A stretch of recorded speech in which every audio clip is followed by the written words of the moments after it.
Hello, everyone. You're listening to the Paradigm Shifts podcast with your host, Keisha Kruger. I'm an organization development practitioner and executive coach working with leaders to create positive changes in the workplace using behavioral science. My personal mission? Share science-based tools and leadership insights from the field that you can use in the workplace and beyond.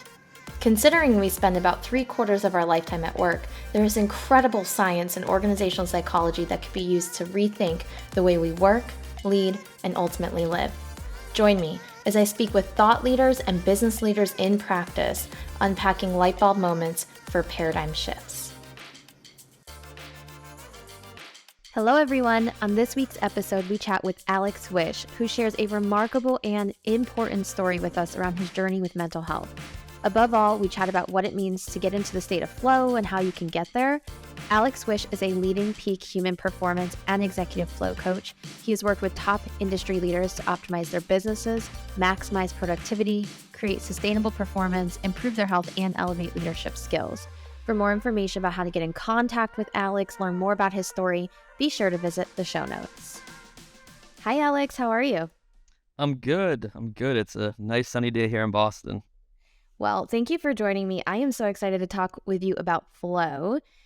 We've got a lot to chat about. So first off, I just want to say, and I think I've shared this with you before, when I was doing my master's program and I was doing it in positive psychology, I came across this concept of flow.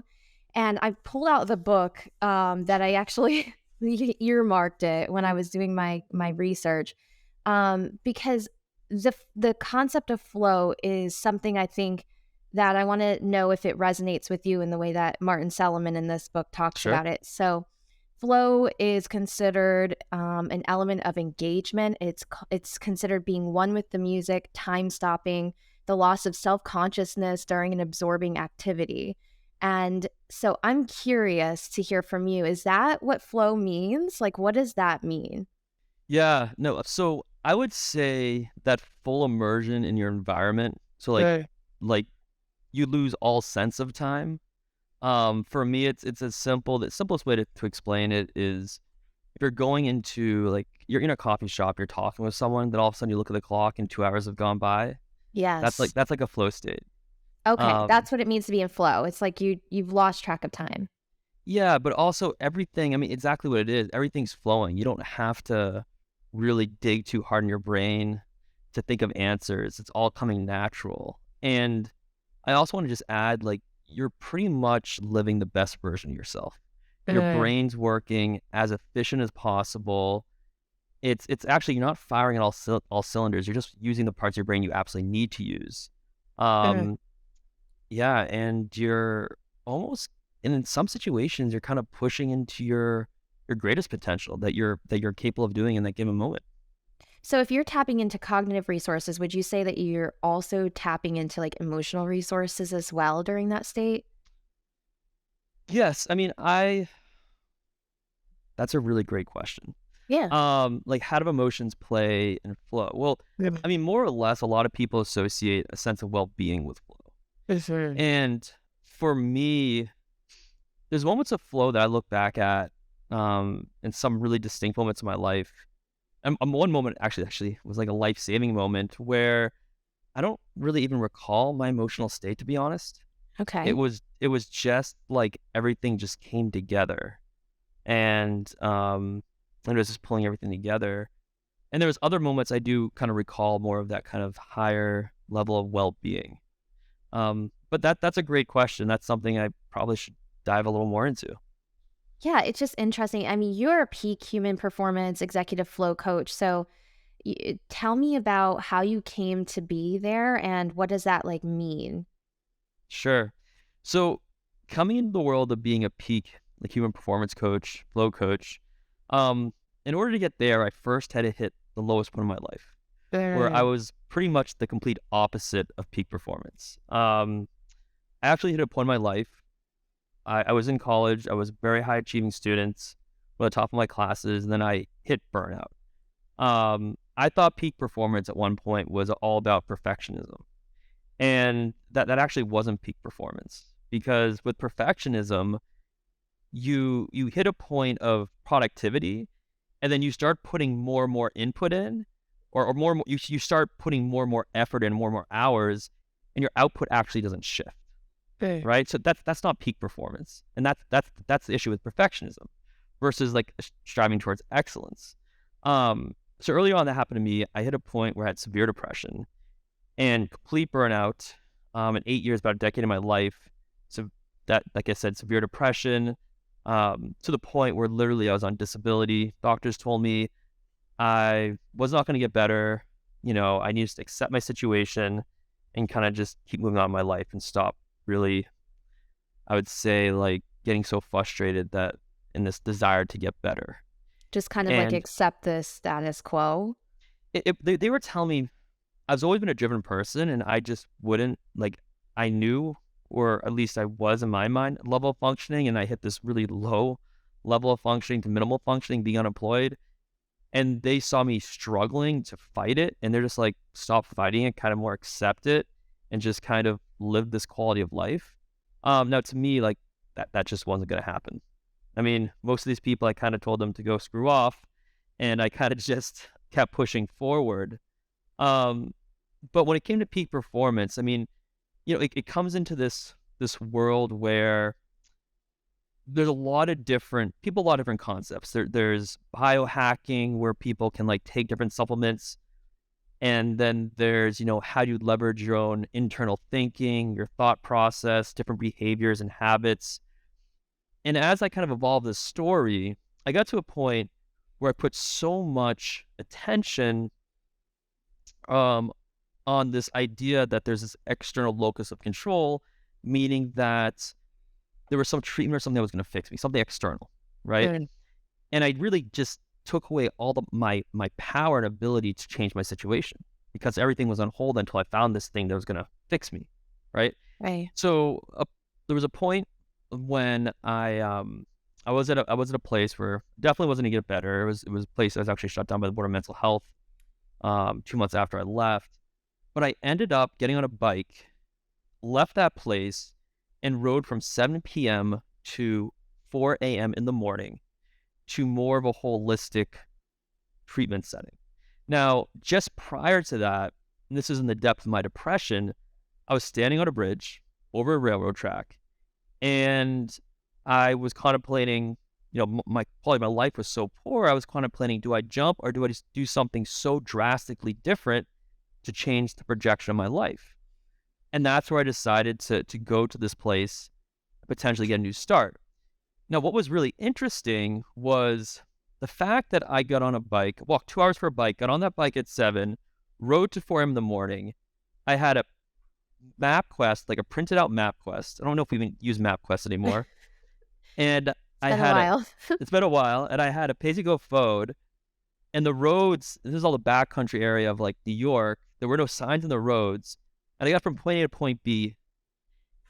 And when I got to that holistic location, and I was able to kind of settle in and just kind of rethink everything, I said to myself, I said, wait a second. I've been dealing with a crippling depression, and somehow I just managed to ride my bike for multiple hours. I was like maybe over 100 miles, something ridiculous, to get to this location where there was no street signs, and I was pretty much going by my gut, doing something that people couldn't do when they're at their peak.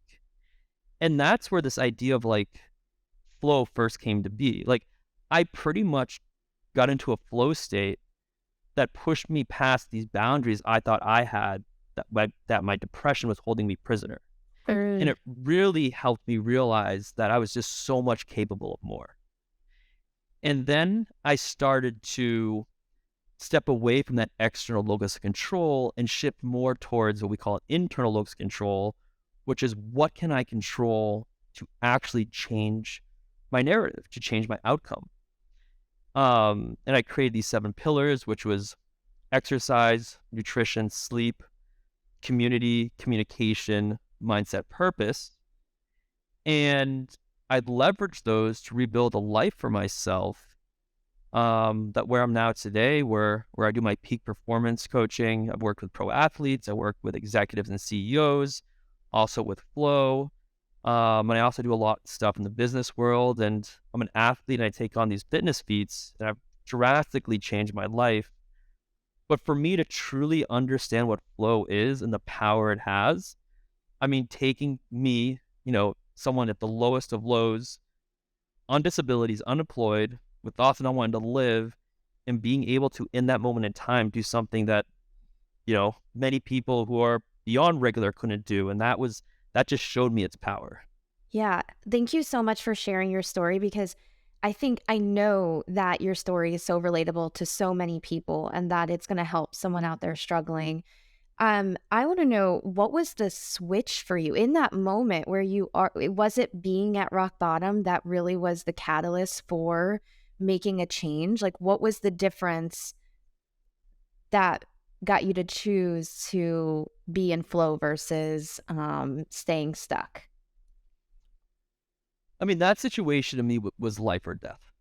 It was life or death. I mean, the level of depression I was experiencing was this constant thoughts of one in my life nonstop. And there was a lot of stigma. I mean, my parents thought, when I was talking about how poorly this place was treating me, and again, was shut down by the Board of Mental Health, people didn't believe me because I had depression. Just regardless of what I've done in the past, it's this, he has depression, he's ill. Like, we can't really trust what he's saying. So I had no one on my side. There was no one. It was just me. And literally, like, I was hitting a point that life wasn't really worth living. It was just constant suffering, and I didn't really see things getting better. And it was that lowest point. And I, it was kind of like, I got to this thing and I was like, well, in my mind, which I was like, I tried so many things, and really I didn't. I really tried barely anything. It was all treatments and medications and all this stuff, but I really didn't try, me changing my scenario. So that's that external. You were doing all the things external, but not at the internal, right? Exactly. So it was hitting that lowest of lows, and it was kind of that life or death. And what's also just kind of wrap flow back in there, some of the first situations that people talk about flow that was recognized was in life or death situations. Wasn't situations where people were falling off a cliff or something, they survived. And there was a state of where things slowed down, and like they remember like going through different things in their life, or like assessing how they're going to position their body to fall. But for me, it was a life or death moment. Well, I'm so glad that you're here. I'm so glad that Me too. something happened and you were able to make that choice and take your power back. And one thing that you said about flow, being in the state of flow, was about everything slowing down. Do you think that being in that state, in that moment, kind of gave space away from, like, put space between you and your negative thoughts, you and maybe the perceived challenges at the time, and all of that? Do you think it provided that space to kind of, I think of it almost like meditation, right? Where you're like slowing things down. Is it something similar to that, like the state of it? Yeah, I mean, so when we talk about, when we talk about flow, we also talk about a concept, cognitive load, where we can really only juggle 4 things in our mind at once. Beyond that, just like a computer, having multiple tabs, things get slowed down. Not slow down in a good way, slow down where you just become less productive and inefficient. Okay? On the cognitive load side, in my situation, when I kind of hit this life or death piece, and I got into a flow state, I mean, I wasn't thinking about not wanting to live. I wasn't thinking about all these anxieties. It was a moment of mental clarity. I also, like, there are things called flow triggers. And one of the flow triggers is clear goals, right? That's one of the flow triggers that we work with. And my goals, because I started to lose hope, I didn't really have clear goals. But getting from point A to point B, I mean, it doesn't get clearer than that. That's just point A, point B, and that's probably one of the simplest, clearest goals I've had for a while that I just needed to move and achieve. I love that. So when you say flow triggers, do you mean these are things that help get you into the state of flow? Yeah, like the more triggers you have in a situation, the greater the likelihood you'll achieve flow. So it's like living Mm. a flow-rich lifestyle. The more triggers you incorporate in your life, the more likely you'll achieve flow. And flow is not just about work productivity. It's flows about with our relationships, our personal life, our hobbies, going on adventures, and just kind of being one with your surroundings and very present. So tell me those 7 pillars again of flow. We have exercise. What else? So the 7 pillars are things that I created Mm. to get me better and to, I guess, help also create this flow-rich lifestyle and help me build my success.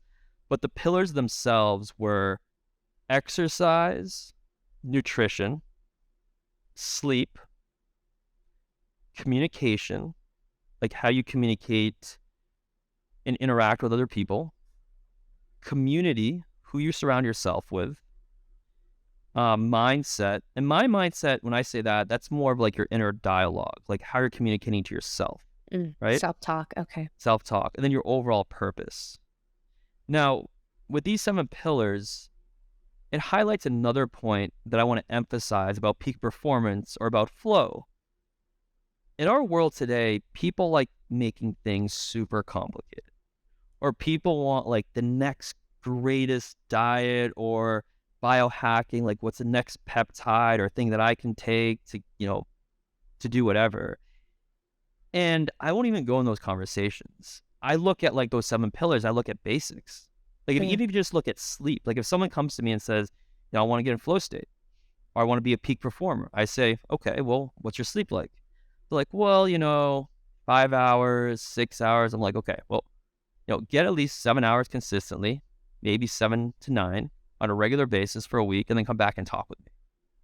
Very Because that's like the biggest cognitive enhancer you can get, right? And the same goes with the, exercise, nutrition, who you surround yourself with. If you surround yourself with smart people, you're going to become smarter. If you surround yourself with people who lack intelligence, your IQ is probably going to drop. I mean, it's just like, it's very common, in communication styles, inner dialogue, and that purpose, that larger goal. I mean, they all coincide with flow, productivity, success, how you want to define that. I love that. It's so true. Like everywhere you go, there's these hacks, quick fixes, shortcuts, top 5 ways to whatever, right? The clickbaits, the things that will get us to our end goal quicker in a shorter time. But bringing it back to the basics is so critical. I mean, something as simple as sleep can have such a major disruption to your life. Nutrition, I mean, these basics are so critical. And I think also in healthcare, probably has not even been addressed at the level it needs to be. Sure. Even when we're talking about mental health, right? Like, do doctors ask about these things on a base level first before us finding like the alternative treatment, right? Well, of course, I mean, look, in the world, I'm going to talk in the world of just mental health. And mental health is a spectrum, by the way. Mental health, the one end of the spectrum is mental illness, on the other end is peak performance. That's mental health. It's a spectrum. Like I've talked to people, and I also, outside of peak performance, I do some consulting with people who are struggling, and they just want some direction.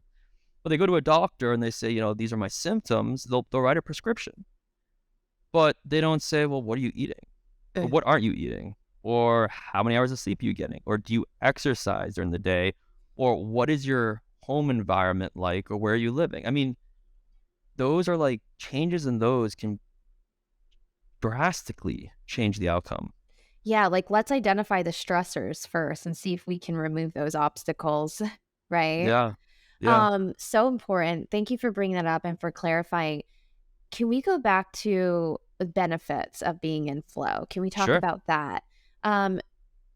Obviously, you talked about some clear benefits in terms of like when you're in that crossroads of life and death. I mean, that's a clear benefit when you're in Yes. flow, right? Yeah. Is getting into that, taking your power back, getting into an internal state of control, locus of control. So then what are benefits for those who maybe are in an average, maybe on that spectrum, they're in the middle, right? They want to just move up a little bit more. What does that look like? What are the benefits of that? Yeah. So other benefits just include, so you think about your brain working more efficient. So if we just talk about work, okay, a common theme a while ago was work harder. flow is not about working harder. Flow is all about working smarter. In Hmm. fact, with flow, we talk about things like ultradian rhythms, which in a flow state, you can't hold a flow state forever. There's a point you might get burnt out. So it's knowing, I call it like riding the dragon, but it's knowing when to ride the dragon and when to get off. Where if you ride it too long and it takes you back to the cave, you get gobbled up. It's kind of just my metaphor of how I talk about it. But, you know, for regular individuals, with work, it's more about that working smarter. So when you're doing certain tasks, we want to close those tabs on our computer. We want to reduce that cognitive load, and we want to have that focus on that exact task at hand. All right. Yeah. So another thing to kind of show a differentiation, our life is anti-flow. Well, okay, let me say this. Mm. There's some things, our life is very polar. All right. Some things are super flow and some things are super anti-flow. I'll give you an example. Notifications on our phone, anti-flow. Mm. You're trying to do something, get notified, do something notified. That just adds the cognitive load and it just totally distracts you. So if you want to be in a flow state, like turn your notifications off, put your phone on do not disturb. Now, in society, there's also the dark side of flow, which is like video games where you can get really engaged and they learn how to trigger dopamine, and that's the dark side of flow, right? TikTok. Um, Yeah. TikTok, like that. I mean, it can trigger flow, and they learn how to leverage all these dopamine buttons in a way, and they call that the dark side of flow. But when we go back to the healthy side, we're looking at productivity, and they've shown that it can like 5x productivity. If you're trying to write something, it's like the opposite of having a writer's block. It's just being able to have fluid writing and Mm. getting it all down. Now, other areas it can be really useful in is in our personal life, engaging with our family and friends, being present, Mm. being in the moments, So huge. super huge. Or hobbies, activities, going on adventures. It's you have this immediate feedback if you're doing some outdoor activities, being around nature. But it's being fully immersed in that situation. The more flow we have, they've shown a correlation with the happier somebody is. Mm. So the more well-being. And does it give you access to tapping into like even greater levels of creativity, I imagine, as So a byproduct? creativity, yeah. So yes, there's also pros and cons to it. I should throw into the equation, but I would say creativity. So when they showed two scans of the brain, one was someone who was meditating and one someone who was in flow. Originally in flow, they thought the brain was firing on all cylinders. And then Mm. they realized when they saw the scan, it's actually very similar to someone who's meditating, but the brain's very quiet, but it's only activating the areas it needs to activate. It's conserving energy. Yeah. The one difference between meditation and someone in flow is that part of the brain that's involved in creativity.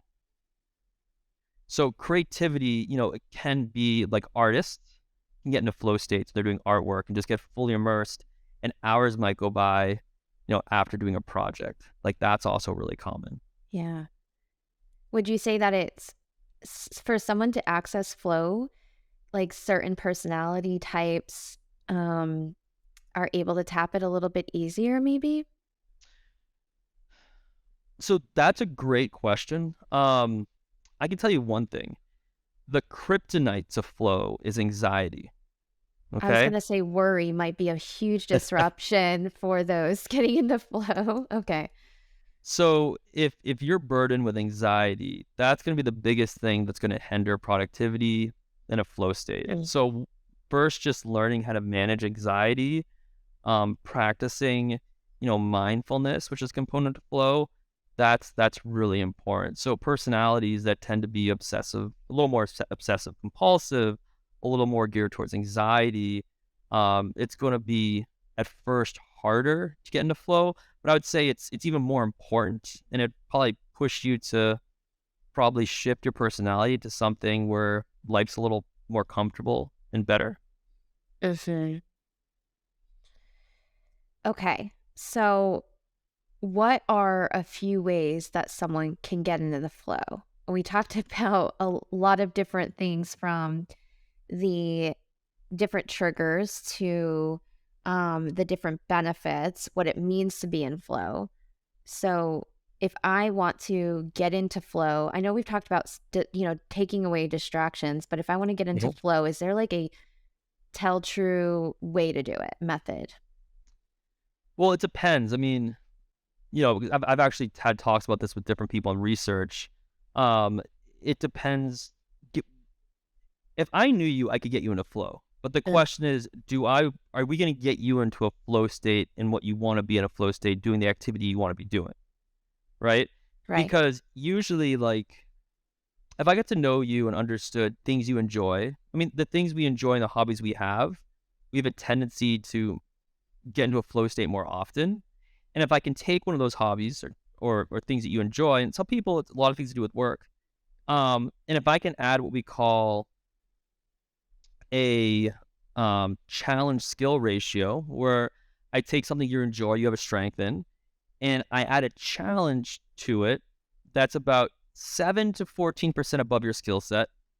It's a number, it's hard to figure out, but theoretically, that's what it'd be. Like, a challenge that's a little above your skill set.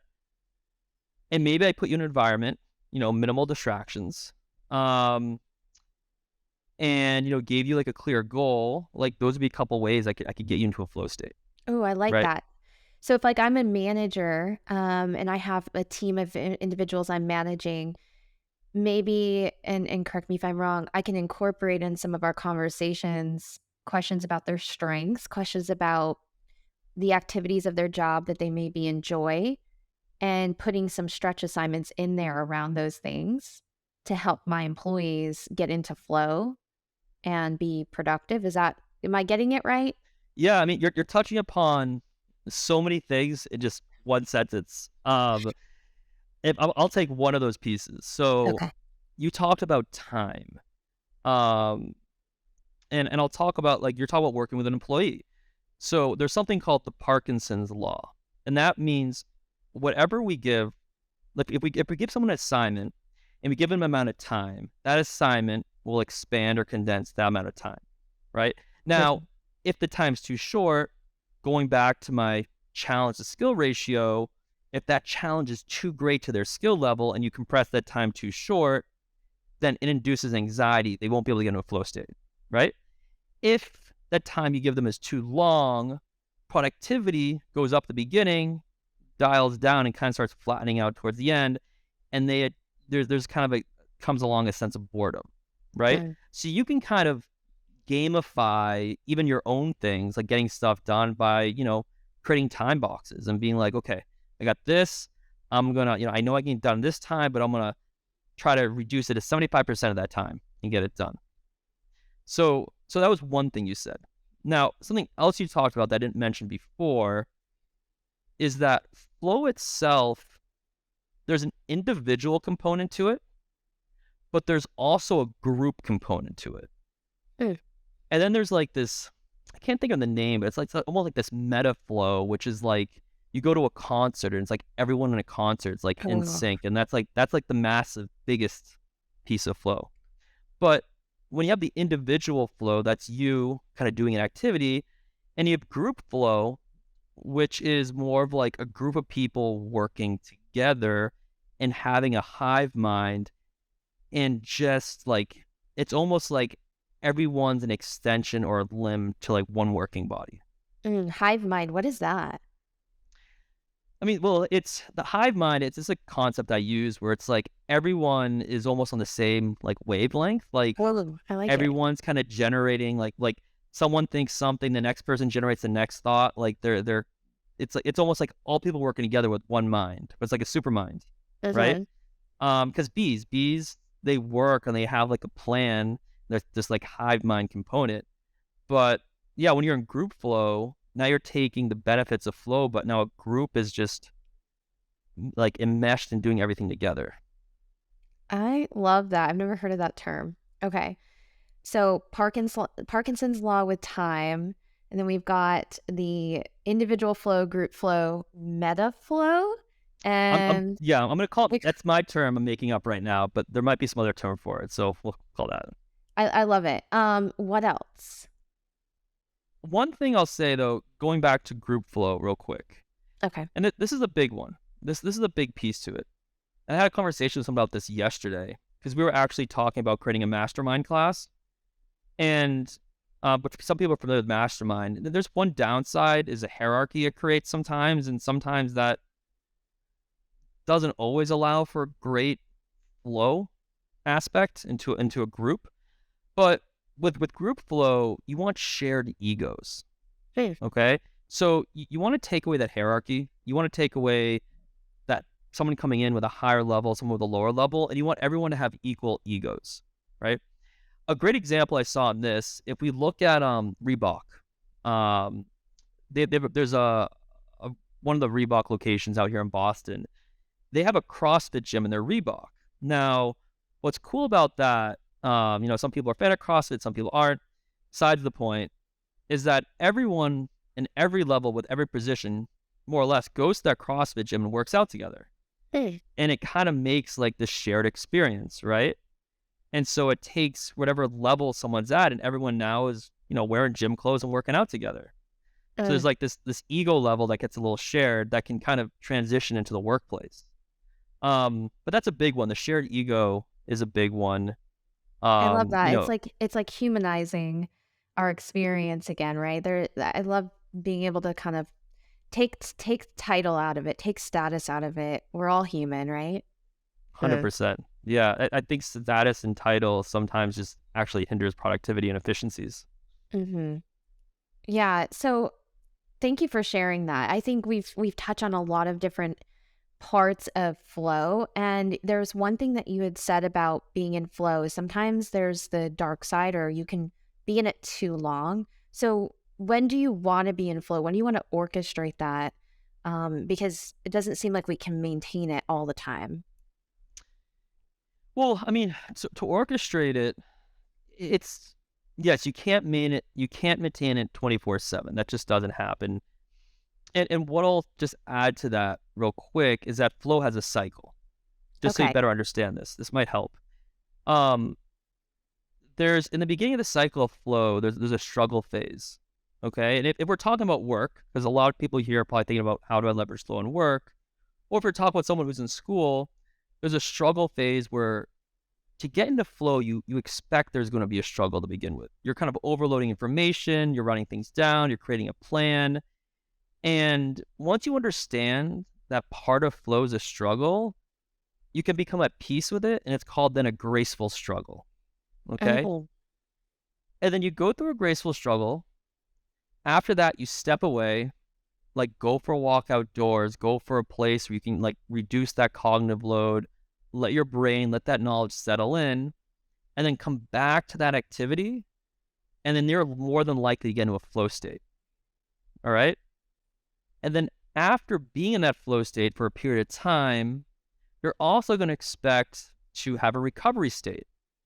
And when you're in that recovery state, you might feel a little bit low, and that's a time you don't want to take your emotions too serious, but your brain has just release so many neurotransmitters that now like everything's released and it kind of needs to reboot, right? So understanding that cycle, I think, is really important because it then starts to make a lot of sense and people don't get so frustrated. And how often or when you do it, it takes practice. But I want to go back to like the community environment piece or just our environments. I mean, I'm lucky, I'm fortunate. Where I live right here, I have right in front of me, I live on the beach. I live in the ocean. And that scenery, that vast amount of openness for me, just I do work, I'll talk with people, I look out there, my cognitive load just drops, right? Speaks So to me. speaks to your environment, or I put flowers on my desk, things that are calming, nature-like, those all can really help.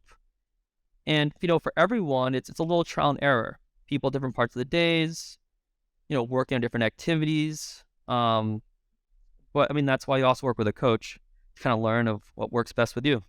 Yeah. So we could work with a flow coach like yourself, but just to take it back around to the flow cycle, let me see if I can do you justice in recapping. We start with a struggle phase, Mhm. and we need to get into some sort of acceptance with that in order to move into a graceful struggle.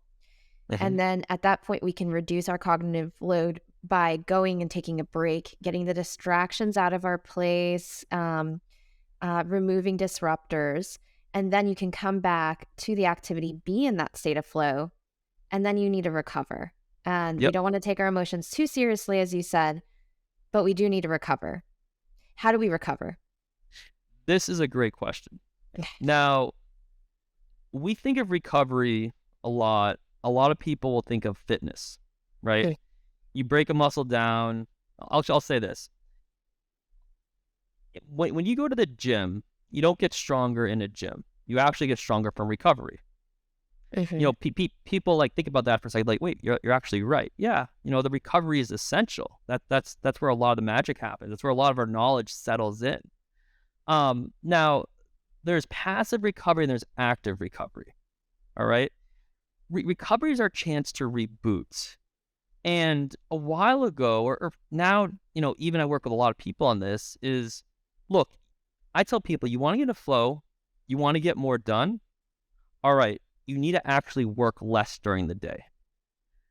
Like, I actually want you to work, you know, you work 90 to 120 minutes, like blocks. Well, we figure out what the best block of time for you, but then we're going to take like 15 to 20 minutes off of active recovery. And people struggle with that. They're like, wait a second, but then I'm not working. I'm like, but it doesn't matter, because when You'd you be do more work, productive. exactly, you're going to be more productive. So think of output instead of hours in, right? And now the question goes into like, well, how do you define active recovery? A simple answer is doing recovery with purpose. Okay.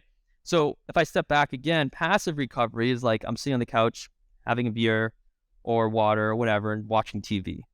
That's passive recovery. It's really not great recovery. There's certain wavelengths in your brains that are being activated. There's still a cognitive load going on by watching that TV. It's not that great, right? Maybe after a while, you'll hit a recovery point, but it doesn't really do justice. But when we do things like breathing techniques, okay, so like circular breathing, if we do things with mindfulness, like I love going on mindfulness walks where like I'll walk outdoors or if you're driving even, you can do this. It's looking at your senses. Like, what do you see? What do you smell? What do you hear? What do you feel? And just really saying things very factually, stepping away from judgment. Like don't say this is pretty, that's ugly. But it's really stepping towards just more facts and what's right in front of you and being very present. In extreme situation, if you're like let's just say you had back-to-back, 5 Zoom meetings, had a board meeting, and you're like at overload, like my go-to hard reset is like, if you're at home where you have the ability, jump in the shower, put it at full cold, and like try staying in there for a few minutes, or jump into a cold bath. That's a hard reset. Like in that situation, there's nothing you're going to be thinking about except how cold that water is. And that will like disrupt your thinking patterns. So is that the purpose of that's what it does? It just disrupts you, takes you out of the cognitive overload that you're in? Like a cold plunge? Plunge, yeah. I did that the other day. I did like a sauna, steam room, and then I was talking with someone that was in there about how cool it would be if we could have like a plunge pool. And they're like, oh, well, the pool's open. It's like 40 degrees outside. I'm like, you're right. It kind of is a cold plunge pool. So I just jumped in and it was like an incredible feeling. Yeah. I mean, I think there's a lot of different benefits to cold therapy, but one of it is just, I mean, you're just so immersed in it that like, there's nothing else you're going to think about except how cold that water is. It's just, and then it's just a uni thought, that one thought, everything else gets erased and it kind of hits that reset button. Love that. Okay. So the hard reset, you would do breath work or breathing exercises, mindfulness, that present moment awareness, the body scan or environmental scan, moving away from like the judgment. I love that. You're going to scare people when you tell them, they hear work less in a week, right? And I think that is such an interesting thing that you say, because there's a lot of debate going on around let's move to a 4-day work week, right? We've seen that in the news or in articles for a while now. And that makes me think about the Parkinson's law, right? Like the time that you give yourself, you will expand to meet that time frame or that box. So if we give ourselves 40 hours to work a week, we're going to take 40 hours to work a week. If we give ourselves 30 or, 25, we'll take 25 potentially, right? There's probably some balance, I imagine, between that pressure point and the Sure. good challenge. Yeah. No, there 100% is. I was with a client recently who I work with a lot of people who measure happiness on what they get done in a given day, or how how many things get done, or how many hours of work they put in. And you know, I've had to shift a lot of their thinkings to be like, well, let's actually break down the day into goals. Let's break down the week into goal, and then let's break down the days into different chunks of times depending on things and what those different goals are.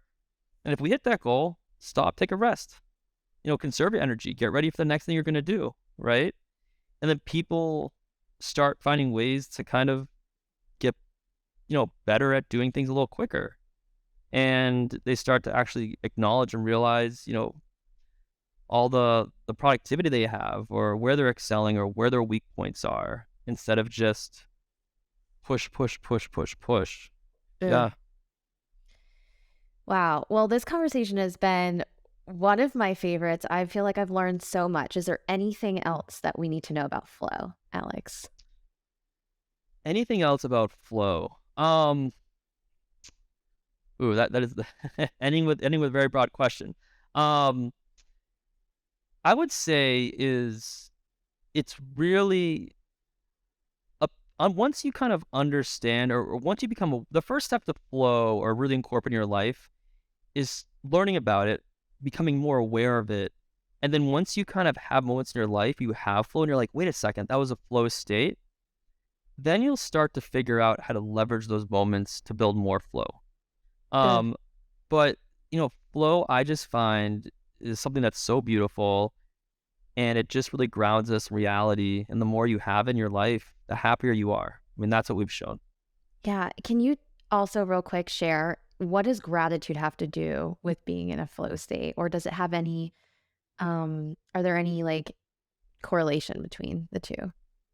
So gratitude is actually a big thing that I love myself. And if we talk about well-being, let's say if we talk about mindset, or we talk about reduced cognitive load, or we talk about reducing anxiety. When you Good. practice a daily gratitude, and I'll give you an example of what has the most benefit. Let's say every day you write down 3 things, but 3 very, very specific things that happened to that day. The more specific, the better. Use times, names. You do that on a regular basis. When we hit challenging moments in our life that, let's say, like, start increasing anxieties or bringing in negative thoughts, the more gratitude we do, it becomes a lot easier to replace those negative thoughts with positive thoughts and things we're thankful for. So then instead of getting derailed, we can get right back on track, right? And then having those positive thoughts come in, all of a sudden that spiraling that can happen with anxieties and worrying starts to get reduced. And then we can start to be more present in our everyday life. So we can change our neural patterns, right? If Yes. we can adjust to a new behavior, to this new type of thinking, this new practice. What I love about gratitude, I have a gratitude practice myself daily. When I'm in like a really poor place mentally, or just a Yep. really dark place, it can sometimes feel really hard to find things that you're grateful for. But there's this mantra I have when I get into a gratitude practice. Is like, reach for the next best thing. You don't have to look for something that was incredibly like amazing, out of this world, that to be thankful for, right? Like, especially if you're in a place where something didn't go the way that you had hoped for, you're really disappointed, there's still something that you can reach for. I have a roof over my head. I have food that I was able to eat. I don't need to look for my next meal. There's got to be something that we can reach for. And so that always has helped shift me out of a darker place or a negative place. And I don't know if maybe that could help someone who's listening. Yeah, no, I fully agree with what you're saying. Well, Very I have perfect. one final question for you. I ask this on all of my episodes to just kind of wrap us up. What is the most recent paradigm shift that you've experienced, whether it's related to this work around flow or something else completely different? A big shift in my life. Um, ooh, this is a great question. I would say, I mean, I'm at a point in my life where I'm definitely, I'm doing this fitness feed, doing all this business stuff, and trying to balance out a social life. And I think there's a lot of power into the words of saying no. Meaning, there's a lot of times that people will ask things of you or pull you into different activities, or there'll be different opportunities. And it can sometimes be really beneficial, but I started to really dive into what my limits are and how much of myself I can offer out there, and just really getting better and hitting my limits at saying no and staying true to what's already on my plate, and just making sure I can follow through on what I already have. Yeah. What have you found that's helped you say no more often? Um, I sometimes write reminders of what my values are. I have little reminders of what my main priorities on a priority list are that I'll look at every once in a while. Um, I'll sometimes, I have an assistant where I'll be like, well, let me just check in with my assistant. And she'll send me reminders of, Alex, nope, can't do that. I'm like, okay, just check. So it's kind of like, that's like my opt out. Um, but yeah, I mean, if also someone doesn't feel right, Yeah. if it's and I talk about, I do things with different people in business. If the energy with a person doesn't feel good, I think that's a good enough reason. Even if it's one of the best business deals, do good deals with good people. So I Yeah. look for energy. I look for how much I can offer my energy. But yeah, there's a couple little strategies. I love that. Thank you so much. I think that's such an effective way to disrupt the disruptors, right? By saying no, then you can actually probably get into flow a little bit more quicker if you don't have all those distractions going on. 100%. Thank you so much for sharing your wisdom, your insights, and I will leave all of your information in the show notes so that if people want to reach out to you or other flow coaches like yourself, they'll have the information they need to do so. Thank you. Perfect. My pleasure. Thank you so much for tuning into this week's episode. If you enjoyed this conversation, don't forget to leave a review, rate, and subscribe wherever you're listening. If you know a business leader in practice or friend who you think would be interested in this episode, please consider sharing it with them. I am so grateful for your support. For more updates, you can follow us at Paradigm Shifts Podcast on Instagram. See you on the next episode.